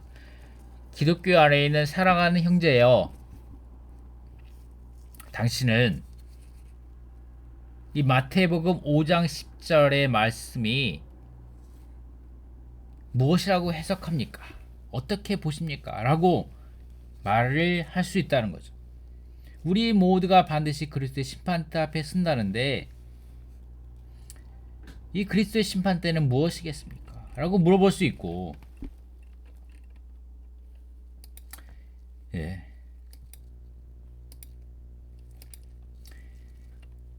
그리고 여기 말씀과 같이 여러분의 믿음의 결말인 혼의 구원을 받습니다 라고 말하는데, 혼의 구원을 받는다는 건 무슨 말씀입니까? 라고 말씀입니까? 마태복음 25장의 말씀, 이 열 처녀와 이 노예들은 무엇입니까? 이 슬피움에 이를 갈겠다는 것은 무엇입니까? 라고 이렇게 이러한 형식의 방식으로 그들에게 성경의 해석을 어떻게 하는가에 대해서 물어보면서 왕국 복음에 대해서 전파할 수 있다는 거죠. 그러면서 다시 한번 여기에 우리 사랑스러운 위트니 선생님이 말씀하신 것과 같이 그들에게, 이 책에서 말씀하신 것 같이 그들에게 이 정말 중요한 문제다. 중요한 문제입니다. 우리가 깨어서 주님의 다시 오심을 예배해야 한다. 느슨하게 교회 생활을 하면 안 된다. 우리의 혼이 반드시 변화되어야 되고 우리의 그릇에 기름이 가득 충만하게 채워져야 한다 라는 것에 대해서 일반 기독교에 계신 믿는 이들에게 일깨우는 말씀을 해야 한다는 것이죠. 아멘. 자, 계속해서 민노리 체인지의 오프닝 말씀을 좀 더 보도록 하겠습니다. 그러나 이런 기초적인 문제, 이런 세대주의 기초적인 것만은 충분하지 않다는 거죠. 이 메시지에서 나의 부담은 무엇인가? 이 나의 부담은 무엇인가 하면 우리의 이해를 새롭게 한다는 거죠. 이것이 미너리 체인지의 이번 메시지의 부담이라는 거죠. 내가 이런 메시지 아웃라이트, 이런 계율을 통하여 가지고 내가 새롭게 여러분들에게 이해의 부담을 새롭게 해줄 그 부담은 뭐냐면 이 왕국을 생명의 관점에서 봐야 한다는 거죠. 이것은 메시지 1번, 이번 장로훈련의 메시지 1번의 하나님의 왕국은 신성한 생명의 영역이다 라 해서 우리가 볼 수 있는 것과 같이 우리에게 이런 것들이 어떠한 왕국은 어떠한 종류의 영역이라는 거죠. 어떤 종류의 영역이냐는 것은 하나님의 왕국은 하나님의 영역이고 하나님의 다스리는 영역이고, 또한 우리가 이런 것들을 신성하고 비밀한 영역 안에서 여기라고 부를 수 있는데, 이것은 하나님의 생명과 본성을 가지고 있지 않다면 우리는 이러한 영역 안에 함께 분깃을 가질 수 없다는 거죠. 아멘. 그래서 하나님의 왕국은 생명의 문제이다. 민노리 청자님이 이번 메시지의 부담이고, 그 다음에 워치만 위트니스 선생님이 특별하게 이 부분에서 발전시킨 거죠. 매우 소수의 오늘날 매우 소수의 그리스도인들만이 왕국을 이러한 관점에서 안다는 거죠. 아주 소수의 민낯들만이 세대주의에 대해서 합당하게 이해하고 있고, 또한 그 가운데서도 더욱더 소수의 아주 적은 very few 아주 소수의 사람들만이 생명의 관점에서 왕국을 봐왔다는 거죠. 왕국의 이러한 관점은 이러한 생명의 관점뿐만 아니라 그분이 다스리고 통치하신다는 이러한 면에 있어서의 하나님의 왕국은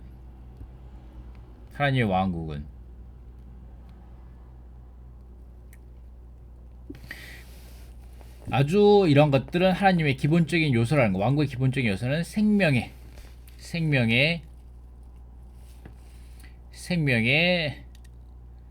이런 것들, 하나님의 왕국이 그분의 다스림과 통치를 포함하고 있다는 것은 확실하지만 왕국의 기본적인 본질 요소는 뭐냐? 신성한 생명이다 라고 말씀하고 계십니다. 이런 모든 신성한 것들은 이러한 영역에 있다라고 말씀하시고, 요한복음 3장에서도 하나님의 왕국을 언급하는데, 여기에서도 특별하게 하나님의 다스림의 어떤 것보다는 하나님의 종에 더욱더 많이 말씀하고 계신다. 이러한 각도에서 하나님의 왕국은 매우 비밀스러운 것이다. 보이지 않는 것이다. 나의 부담, 미노리찬 형제님의 부담은 여기에 있다는 거죠. 우리가 이러한 왕국에 참된 이러한 면에 있어서의 왕국 복음이 무엇인지에 대해서 보고 인식하고 감상하는 거죠. 나는 매우 많이 걱정하는데 우리가 왕국의 이런 각도에서 보지 못했을까봐 걱정한다는 거죠. 염려한다는 거죠. 우리는 왕국의 실제 안에서 살아야 되고, 우리는 왕국 복음의 전파에 있어서 이런 부분에 있어서 부족하면 안 된다는 거죠. 아멘. 우리는 왕국에 관하여 진리에 있어서 우리는 최신의 현재의 진리를 인식하고 있어야 되고 깨닫고 있어야 되고 우리는 왕국 복음을 전파하는 사람들이 되어야 한다는 것입니다. 아멘. 이것이 미도리 선생님의 오프닝의 말씀이었습니다. 여기에서 질문이 있는데 질문이 뭐냐면 이번 메시지의 부담은 생명의 방면에 있어서 왕국이라고 말씀하셨는데 여기 말씀하신 것처럼 하나님의 왕국은 물론 다스림과 통치의 면도 있는 것이 확실하다. 맞다. 그것을 다 포함하고 있다. 그러나 하나님의 왕국의 요소는 신성한 생명이다 라고 말씀하시는데 왜 그러냐에 대해서 좀 더 보도록 하겠습니다. 자, 여기에서 들어가기 전에 한 가지 얘기를 해드리고 넘어가겠습니다. 진주만 공격이 1941년 12월 7일 날에 있었는데 미국에 있어서 엄청나게 커다란 쇼킹한 뉴스였죠. 자, 이 부분의 뉴스에 있어서 정확하게 기억은 안 나는데 대략 이런 것 같습니다. 대략 이런 것 같은데 랑켄그스 선생님이 이때 한 4-5살짜리 사내 아이 꼬마였다는 거죠. 랑켄그스 선생님이. 그런데 그때 뭐 장난감 가지고 놀고 있었는데 그때 라디오가 들려왔다는 겁니다. 라디오가 들려왔는데 라디오에서 진주만 공습 일본 군대가 하와이로 공습해 왔다. 그래서 여기에 2,000명이 넘는 수많은 사상자가 나고 그리고 많은 배들이 침몰되었다라는 미국과 일본의 전쟁이 발발했다는 이런 엄청난 뉴스가 나왔는데 그때 그 뉴스를 들었을 때 어른들은 크게 놀라고 반응했지만 4-5살짜리 꼬마였던 랑킹거스 형제님은 별다른 반응이 없었고 그냥 계속해서 장난감을 가지고 놀고 있었다고 말씀하셨습니다. 이것이 무슨 말이냐면 우리가 영적 전쟁에 참가하고 하나님의 왕국을 이끌어 한국의 왕국과 사탄의 왕국인 이 영적 전쟁에 참가하는 그러한 것에 이르려면 그리고 왕국의 다스림과 통치 가운데 있으려면 우리는 생명 안에서 성숙해야 한다는 거죠. 어떠한 정도의 특별하게 이 생명의 체험에서 말하는 1, 2, 3단계를 거쳐서 생명에 있어서 체험이 있고 성숙하기 있고 자람이 있는 후에 우리는 4단계 18번째 영적 전쟁에 참여할 수 있는 것 같이 우리에게 어느 정도 이러한 생명에 있어서의 성숙이 필요하다는 거죠. 왕국에 있어서의 생명의 성숙이 있을 때야만이 우리가 그리스도의 몸에 인식하고 승천을 인식하고 다스림을 가운데 있을 수 있다는 거죠. 자, 특별하게 여기에 내 안에 내 안에고 4단계는 우리 안에입니다. 우리 안에. 심지어는 내 안에 3단계 안에서 육체와 자아와 타고난 성분이 제대로 처리받지 못한 사람들에게 있어서는 그리스도의 몸에 대한 인식도 없을 수 있다는 거죠. 우리가 많이 그리스도의 몸이라고 말하는데 3단계 안에 사는 사람들에게는 여전히 몸에 대한 인식도 부족하고 승천, 다스림, 영적 전쟁이 이룰 수 없다는 거죠. 자, 그래서 좀 더 말하면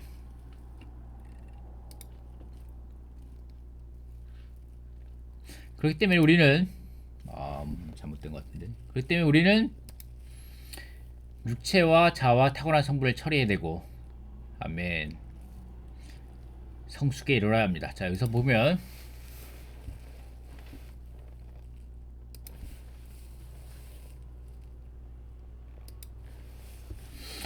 그리스도의 신약의 결론 왕국편인데 여기 조금만 보겠습니다. 신약의 결론 왕국편인데 그리스도의 확대는 왕국의 다스림의 영역이다 라는 말씀이 있는데, 하나님의 왕국은 생명의 씨이신 주 예수님이며 이 씨는 그분의 믿는 이들 곧 하나님께서 선택하신 백성 안에 뿌려져서 하나의 왕국으로, 하나의 영역으로 발전되는데, 하나님은 이 영역을 그분의 왕국으로 삼으시어 신성한 생명 안에서 다스리신다. 이거죠 이거. 먼저는 씨, 이 생명의 씨이신 주 예수님께서 믿는 이들 안에 뿌려졌다는 거죠. 그래서 이것이 발전돼야 되는 거예요. 이 영역 안으로.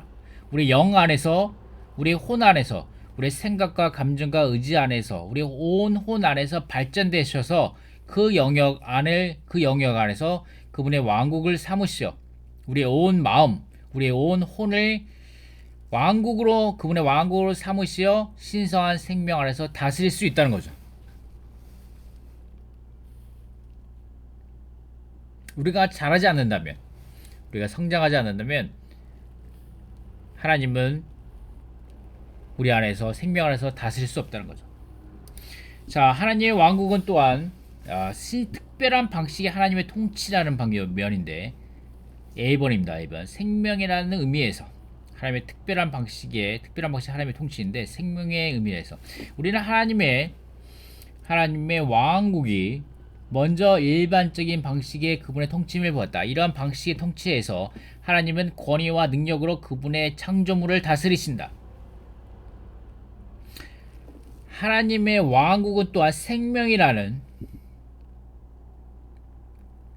이것이 일반적인 방식이고, 하나님의 권위와 능력으로 그분의 창조물을 다스린 것이 그분의 일반적인 방식의 그분의 통치이고, 생명의 의미에서 하나님의 특별한 방식의 하나님의 통치가 있는데, 하나님의 왕국은 또한 생명이라는 의미에서 특별한 방식의 하나님의 통치이다. 이러한 하나님의 통치는 생명이신 그분에 의한 것이다. 이 특별한 방식의 하나님의 통치는 권위와 능력을 행사한 것과 그리 많이 관련되지 않았다. 하나님의 왕국은 또한 생명이라는, 그러나 신약시대의 도래와 더불어 하나님의 왕국은 일방적인 방식의 하나님의 통치로부터 생명이라는 의미에서의 특별한 방식의 그분의 통치로 전환하였다. 사실상 하나님의 왕국의 이러한 방면은 그리스도 안에 계신 생명이신 하나님 자신이다.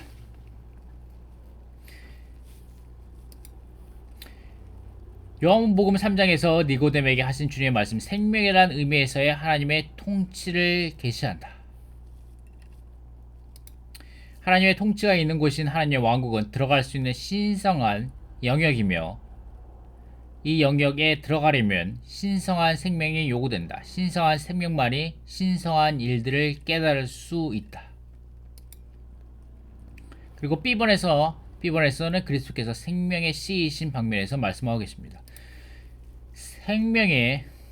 C번에서는 그리스도께서 생명 안에 있는 왕국의 실제이심을 말하죠.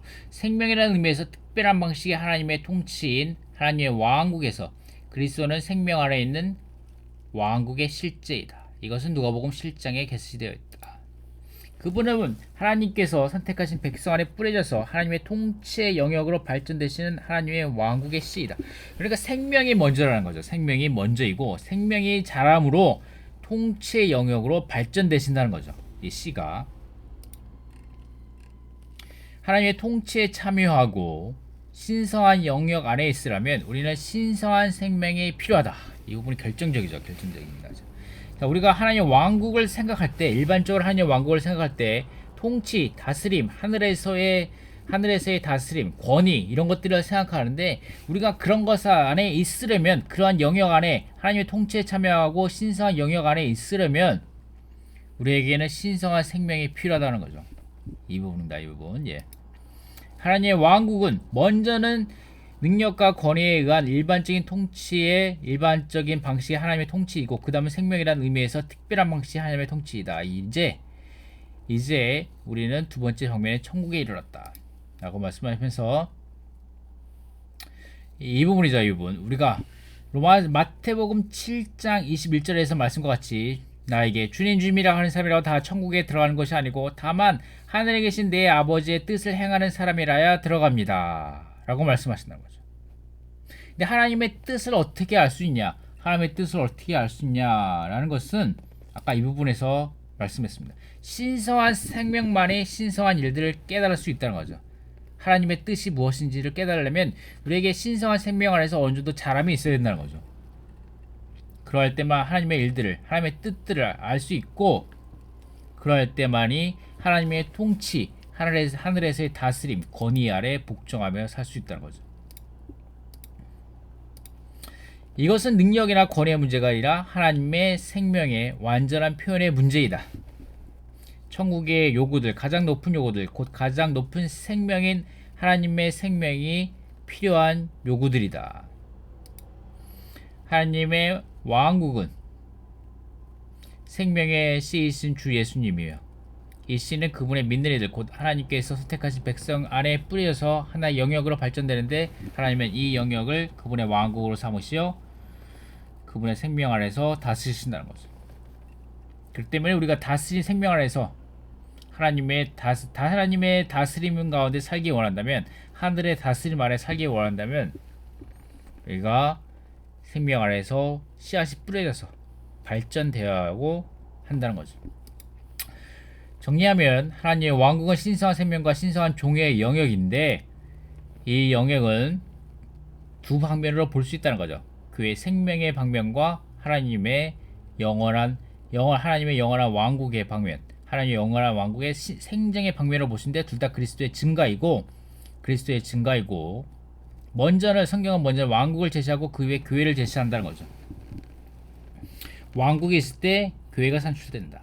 이 왕국은 우리에게 생명을 가져온다는 거죠. 복음으로, 왕국 복음으로 신성한 생명을 가져오고, 이 생명 안에서 이 생명 자체 영역을 가지고 있고, 이 생명 안에서 자라고 할 때 우리가 진정한 교회 생활을 가질 수 있다는 거죠.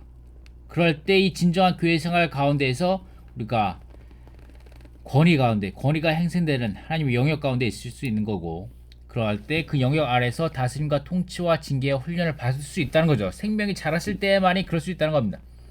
영 안에서 살고 행하고 처신할 때에만, 신성한 생명 안에서 성숙하여 자라고 발전할 때만이 우리가 다스림과 통치와 징계와 훈련을 받을 수 있다는 거죠.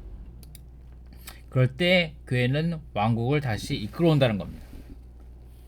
자, 그래서 여기서 어느 정도 이 질문에 답이 됐던 것 같습니다. 왜 왕국이라고 말할 때 하늘에서의 다스림, 권위를 많이 생각하는데, 왜 이번 메시지는 특별히 생명의 방면을 말하는가? 왜 생명의 방면을 강조하는가? 라는 것은, 첫 번째, 세대주의에서 이 생명의 방면이 많이 소홀히 됐던 것이고, 두 번째는 우리가 생명 안에서 자라고 성숙하고 발전될 때만이 우리가 왕국, 하나님의 하늘의 다스림, 하늘의 권위 아래 다스림 받을 수 있다는 것입니다.